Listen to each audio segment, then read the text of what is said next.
أعوذ بالله من الشيطان الرجيم بسم الله الرحمن الرحيم ويعبدون من دون الله ما لا يضرهم ولا ينفعهم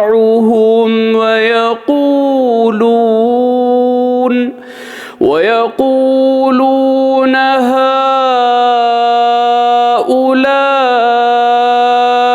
شفعاؤنا عند الله قل أتنبئون الله بما لا يعلم في السماوات ولا في الأرض سبحانه وتعالى عما युश्रिकून। सूरे यूनुस आयत से नंबर 18।